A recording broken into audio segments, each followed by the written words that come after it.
DiscerningHearts.com presents Beginning to Pray with Dr. Anthony Lilles. Dr. Lilles is an associate professor and the academic dean of St. John's Seminary in Camarillo, California, as well as the academic advisor for the St. Juan Diego House of Priestly Formation for the Archdiocese of Los Angeles. Through the years, clergy, seminarians, religious, and lay faithful have benefited from his lectures and retreat conferences on the Carmelite doctrines of the Church and the writings of St. Elizabeth of the Trinity. He is the author of Hidden Mountain's Secret Garden, a theological contemplation of prayer, as well as numerous other books focused on the spiritual life. In this series of conversations with Dr. Lilles, we focus on Doctor of the Church, St. Teresa of Avila, and her great spiritual masterwork, The Interior Castle. Beginning to Pray with Dr. Anthony Lilles. I'm your host, Chris McGregor. Anthony, thank you so much for joining me. Well, it's a blessing to be with you. Thank you for this wonderful series.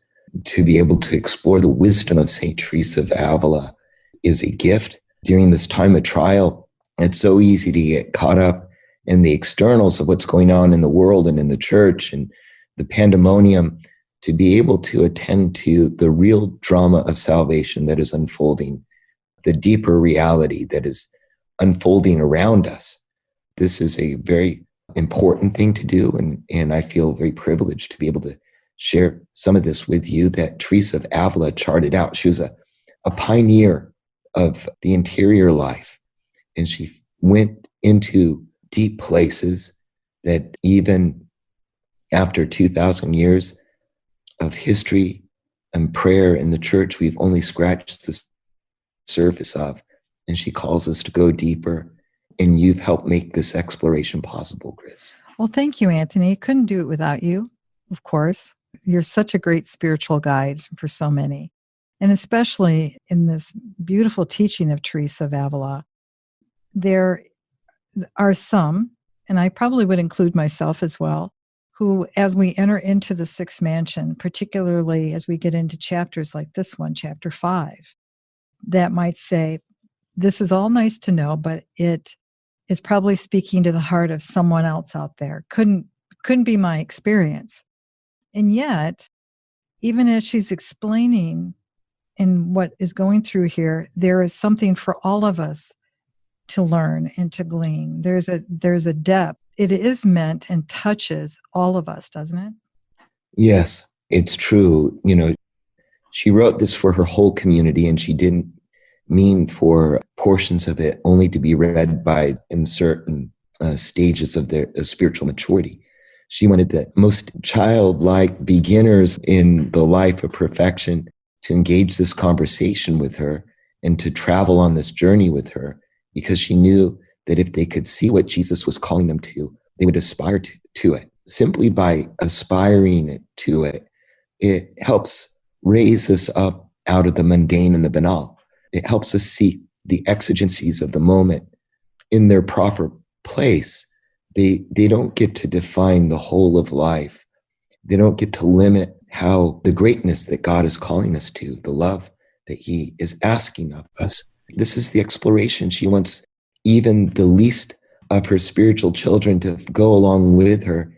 And at the same time, for those who are more advanced, what they're going to see as they begin to read these things and take them a lot more seriously is that no matter how far along they've gone, there's much further to go.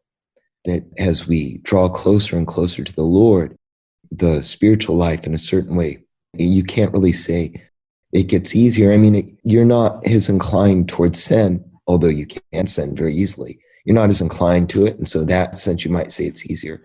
But in another sense, in terms of the courage and the fortitude, the patience that God asks of His soul as it draws closer to Him, this will continue to require tremendous trust and tremendous surrender. And in this chapter, she emphasizes especially tremendous courage. As it starts off, again, we're in the sixth mansion, chapter 5. She's talking about another form of rapture. Set us off on this quest. What are we to learn from what Teresa has for us?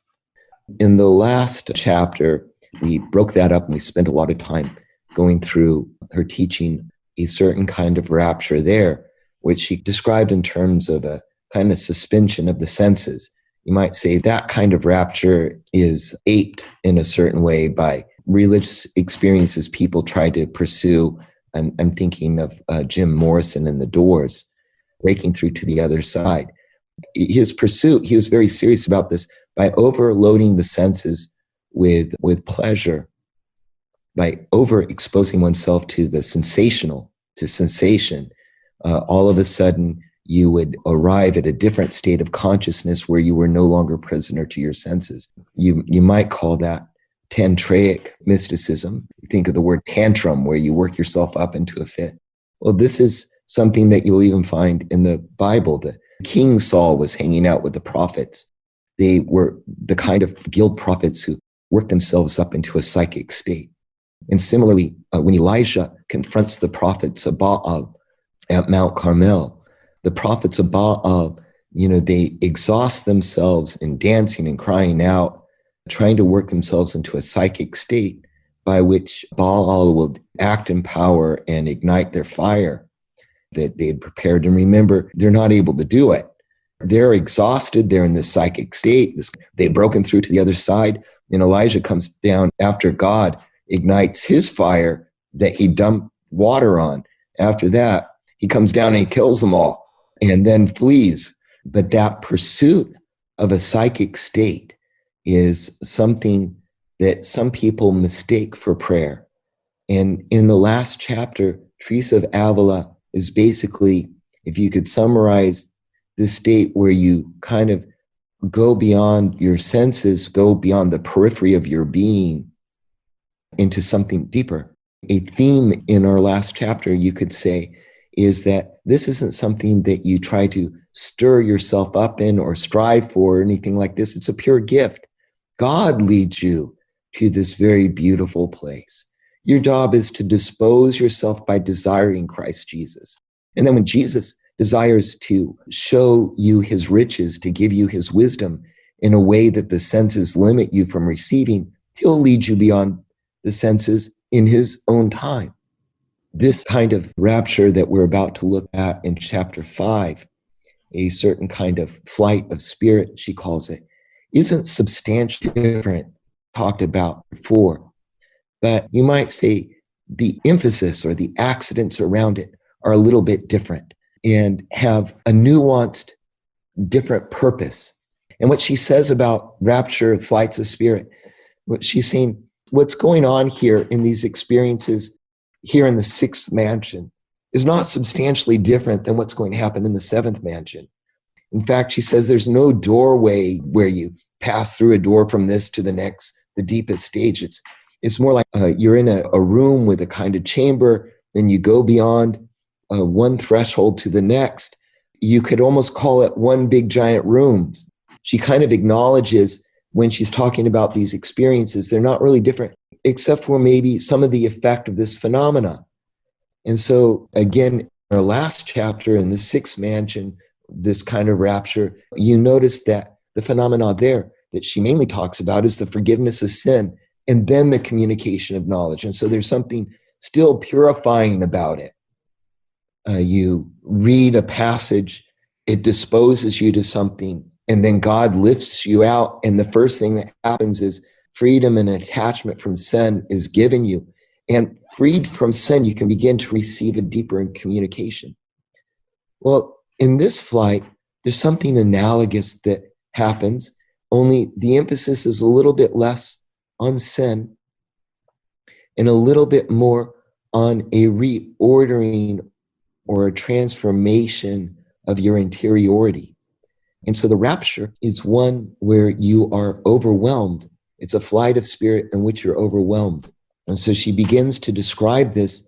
For those of you who know the writings of St. John of the Cross, in his writings, one of the places he talks about is in Spiritual Canticle in the 13th stanza. Withdraw them, beloved, I am taking flight. Return, dove, the wounded stag is in sight on the hill, cooled by the breeze of your flight. He uses flight twice in that stanza. This poem is a reinterpretation, of course, of the Canticle of Canticles, the scriptural poem. And the bride, at this stage of the poem, she has been on one heck of a journey through her life, just like we have in this interior castle. She has climbed mountains. She's suffered down ravines. She's gone across until she gets into this little garden. Then in the center of this garden, she finds a spring. As she gazes into it, it begins to smooth over and she can see a reflection. As she looks into the reflection, of course, she would see herself, but what else does she see? She sees the eyes of him whom she loves. And John of the Cross says, well, what is this water? This water is the faith. And the surface of the faith is the truths of our faith.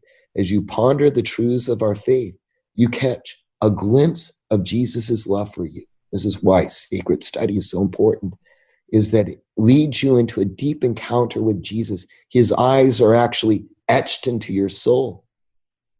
In the last chapter, this is exactly what Teresa describes. She says, you're reading some truth of the faith, and all of a sudden, as you read it, you're overwhelmed. You go beyond your senses. And then John of the Cross, this is where he uses flight. She sees him, so overwhelming to see his loving gaze. It's so beautiful that it stops everything. She's seized by it. Beauty brings us joy. We know that when we hear a beautiful symphony or a beautiful poem, see a beautiful work of art, or if we are in a beautiful forest or see a beautiful river, it soothes us to see something beautiful. It gives us a certain joy to see something beautiful. There are things that are so beautiful, they seize your whole being. One of the things where I experienced that was the first time I went to Niagara Falls and I saw the enormous amount of water coming down. I felt small before that much power being unleashed right before my eyes. Something seized me.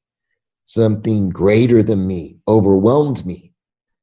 I had a similar experience the first time I went to the Grand Canyon. I peered over the edge, and what you saw was so beautiful and so deep and so vast. It overwhelmed my imagination. It seized me, and I was afraid of the depths I saw, just like I was afraid of the water that came down. Something said, be careful. Well, it's the same way also if you gaze on a bride walking down the aisle towards her bridegroom. There's a beauty in the bride that is so beautiful that a sense of purpose and dignity and greatness, it seizes your soul. At least the bridegroom, when he sees that beauty, it seizes his soul. There's a certain terror. You realize that because I've encountered this beauty, I will never be the same. And that's the way every wedding should be. I imagine for the bride to see her bridegroom that day, that same terror, that beauty, that joy, the heart-piercing sorrow, all at once. Your heart can't hold it all, and it wants to just explode. Well, if you understand that, what I've just tried to explain to you, if when I just described this to you, you were able to turn towards a memory of something like that where the joy and the sorrow and the terror of beauty seized you. Now you begin to understand what John of the Cross and Teresa of Avila tried to describe by flight of spirit. And in this particular flight of spirit, it's not simply that you're going beyond what your senses tell you and accessing truths that are deeper in your being, but you're completely caught up outside of everything you think of when you think of daily life. Everything that is ordinary, all of a sudden you're not aware of it anymore. You're aware of something else or someone else, and it pulls at your soul. And that's this flight. As she flies in John of the Cross's poem, at this stage of the poem, it's too early for the bride to receive everything Jesus wants to give it. And so he says, come back to your body, come back to bodily everyday existence. And that's also part of this experience. Teresa of Avila doesn't talk about it here. She talks about simply receiving the grace at first, but Jesus doesn't allow this to happen for all the time, for lengthy periods of time. Sometimes it can be quite short. But the reason why he only permits it for quite a short time is because we can't handle more. And so he summons us back into our body and back into the ordinary every day so that we can treasure the gifts he was able to give us to prepare us to receive something much more. We'll return to Beginning to Pray with Dr. Anthony Lilles in just a moment.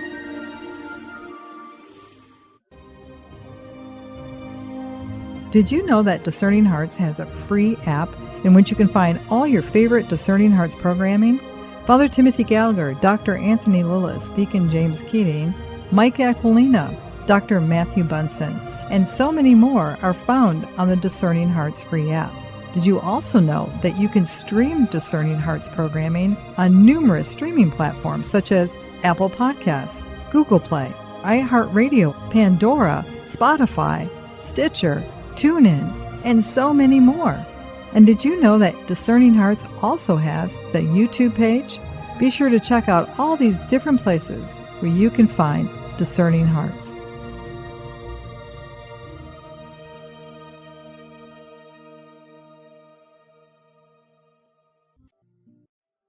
Litany of Humility. O Jesus, meek and humble of heart, Hear me. From the desire of being esteemed, deliver me, Jesus.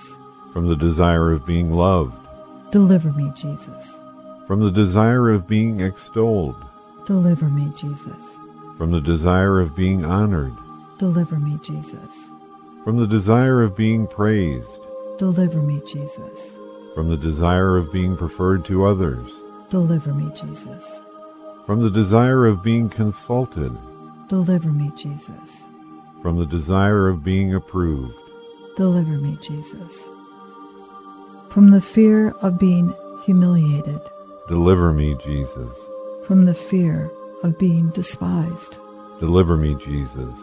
from the fear of suffering rebukes, Deliver me, Jesus. from the fear of being calumniated, Deliver me, Jesus. from the fear of being forgotten, Deliver me, Jesus. from the fear of being ridiculed, Deliver me, Jesus. from the fear of being wronged, Deliver me, Jesus. from the fear of being suspected, Deliver me, Jesus.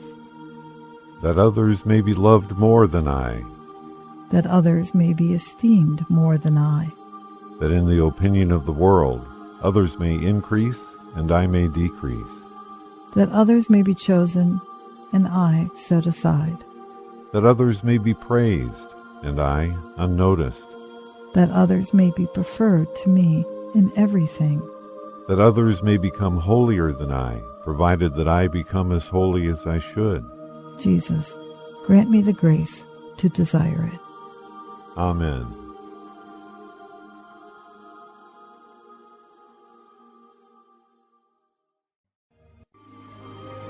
We now return to Beginning to Pray with Dr. Anthony Lilles.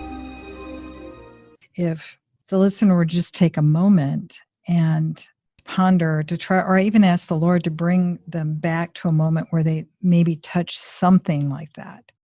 Don't get too caught up. And you can correct me if I'm wrong, Anthony, but not to get too caught up about, well, I can't possibly, I'm in the third mansion or I'm in the second. Don't think about levels, but think about a moment that is, you touch a transcendence. I don't know if this would be appropriate. Maybe you could tell me if I'm off base, but when you were speaking originally, to my surprise, I thought, did I ever have that type of a moment? And all I could think of was when, like you were describing Niagara Falls, I was thinking about that day I brought my first child home. And it was just me and her. Mm. And I remember my husband had left, and it was just me and her. And I remember looking at her or holding her. Everything changed. Didn't happen when I was giving birth, but it was in the quiet when it was just me and her holding her, and everything was different. Everything stops, the wonder of their hands, but then the fear, the enormity of, whoa, something's happening. This is not what I expected. But then you come back. It's an earthy moment. I felt like God was there as I understood it later and reflecting back on it. And then there were times where I could think of years ago where I felt in that moment where unexpectedly in a moment after experiencing something, God breaks in and you're just, and everything is different. It kind of overwhelms you. And when you said that terrifying moment where all of a sudden, but not like fear, it's a different kind of fear. I don't know how else to describe it. And I'm not saying that this is necessarily what she's describing here, but I think many out there might be able to, if they have that moment of quiet, allow the Lord to lead them so that they can, like you at Niagara Falls or you on the Grand Canyon, just to get a glimpse. Does that make sense, Anthony? Yeah. Those experiences in a certain way are analogous to what Teresa's saying. And so they become, for those who maybe haven't had an experience of prayer like this, a way of kind of going, okay, this is what she's trying to get at. And so that's why it's a helpful exercise to call to mind these things, other than just saying, well, that's so totally different than my prayer experience, I could never have it. As we're describing these experiences, there's two dimensions always to keep in mind. One dimension, two facts, truths to keep in mind.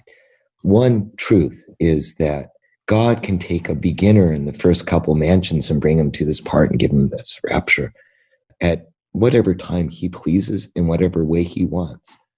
So if you've had one of these experiences, I wouldn't all of a sudden let your ego get puffed up about how far advanced you are in the spiritual life. It doesn't mean that you're all that advanced at all. It just means that the Lord deigned that you should have this experience that is proper to a deeper intimacy with him, perhaps to give you a foretaste of what is to come. On the other hand, if you've never had an experience like this, do not be discouraged that somehow you've displeased Christ or that somehow you're less holy than other people or not as spiritual. The reality is Jesus is communicating to you in just the way he needs to communicate to you. If he wants you to have this experience because it will help your intimacy with him, all the better. And if he doesn't want you to have this experience because he's afraid of ruining a beautiful work that he's begun in you, all the better. I think, though, it is a consolation to know that these experiences live in our mystical tradition as Catholics. These are not extraordinary graces from the standpoint of something that only an elite few can ever access, but these are graces that God gives us by virtue of our baptism. And that's why the image that she uses for this particular kind of rapture is very interesting. It's water.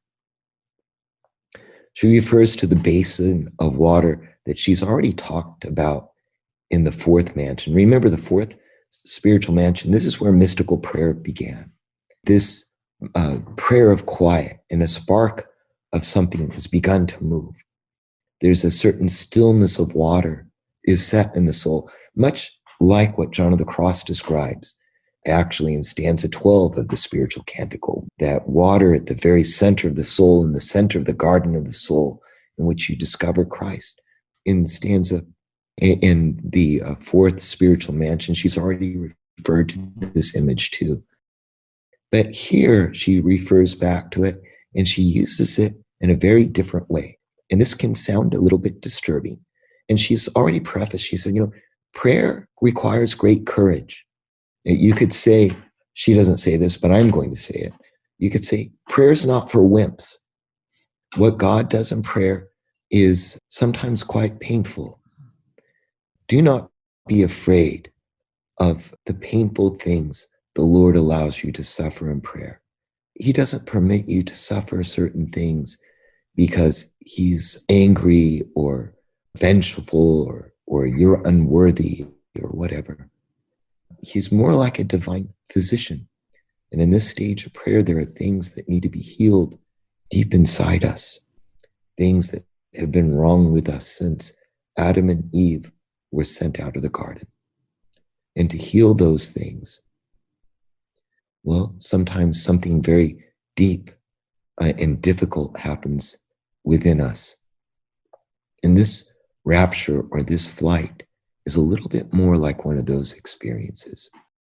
Elizabeth of the Trinity, she describes it in a poem. She writes a poem about a little skiff or a little boat that's floating along on the great ocean of contemplation with a beautiful sky filled with stars above her. She's gliding along kind of merrily on her peaceful sea to the homeland of the Father, and everything's going just right.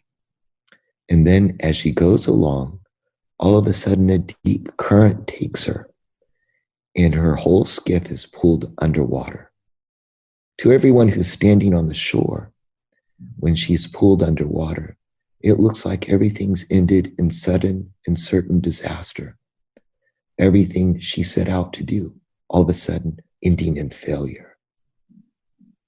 This experience of flight that Teresa of Avila describes here is a lot like that experience of the poem. It's very difficult and sobering when you're brought under the waters of baptism to die. It's a flight out of self, out of your normal way of life. You're overwhelmed, you're inundated. When it first happens, you see the disaster and the difficult circumstances which evoked it. You confront your inadequacy and your own failure and are aghast at some of the evil you find that you can think there. If you pay attention to those things in this prayer, you will never find the courage to endure it, because the waters that are pulling you under are the waters of God's love. And this is the purpose of St. Elizabeth of the Trinity's poem. When she was engulfed in God's love. She was engulfed in the Holy Trinity. It looks like failure. It looks like terrible trial. But you're submerged in a love that is so unfamiliar, so beautiful. Yes, it strikes terror. Yes, it's heart-piercing. And yet there is so much joy, so much peace. You would never trade it for anything else. I recently wrote a poem that is analogous to this experience. Not quite the same thing, but gets to, I think, what Elizabeth's poem tried to express, and some unveils a little bit of what this flight of spirit can be like. Off the edge of inadequacy, into that void, I searched for him who would vindicate and rebuild what I destroyed. Into the deep that stepped, sliding down ravines of misery, abyss swallowing, flooding torrents of chaos, self vanishing under waves of euphoric delusion, and dreams dashed dead on reality's rocks. Such shell-shocked emptiness entombed all else in that ache for him. Deeper still I traversed, crawling those pathways unknown to unaided eye, to chance upon, to stumble into, to discover that wall, that rampart, that impenetrable frontier that no evil passes beyond. O boundary in which misery meets its limits, periphery of hope, in that glance of goodness, making all things new, such splendors as evoke awe, radiant harmonies through all troubles shining, in that sun rising where spews alive currents from deeper down bottomlessness, no one knew moved with such unvanquished force. Something of the flight of his spirit that Teresa is trying to explain, I think finds a connection. I think the basin of water of which the fourth mansion was being filled at that stage gently and quietly. I mean, without any movement. But now this great God who controls sources of waters and forbids the sea to move beyond its bounds has loosened the sources from whence water has been coming into this basin. And with tremendous force, there rises up so powerful a wave that this little ship, our soul, is lifted up on high. And if the ship can do nothing, and neither the pilot nor any of the crew has any power over it, the waves make such a furious assault upon it and toss it about at their will. Even less is able in the interior part of the soul to stop where it likes, while the senses and faculties can do no more than has been commanded them. The exterior senses, however, are quite unaffected by this, meaning you don't feel physical pain. You don't see or hear or experience things in your senses. Rather, this is a thing that happens in the depths of your soul. The mere writing of this makes me astounded when I reflect how the great power of this great king and emperor manifests itself here. What then must be the feelings of anyone who experiences it? For my own part, I believe that if His Majesty were to reveal Himself to those who journey through the world to their perdition, as He does to these souls, they would not dare out of very fear, though perhaps out of love, to offend Him. Oh, how great then are the oblations attending souls who have been warned in so sublime a way, to strive with all their might, so as they might not offend the Lord. For His sake, sisters, I beseech you, to whom His Majesty has granted these favors and others like them, not merely to receive them and then grow careless, but to remember that anyone who owes much has much to pay. This passage speaks to us about the holy fear that such a soul should allow itself to feel. There's a holy fear before the power of God, a holy terror of heart before what is truly beautiful. And if you will let yourself experience it, it protects you from sin because the love is so beautiful. You've been listening to Beginning to Pray with Dr. Anthony Lilles. To hear and or to download this conversation, along with hundreds of other spiritual formation programs, visit discerninghearts.com. There, too, you will find an audio version of The Interior Castle by St. Teresa of Avila, the masterwork in which this series has been based. This has been a production of Discerning Hearts. I'm your host, Chris McGregor.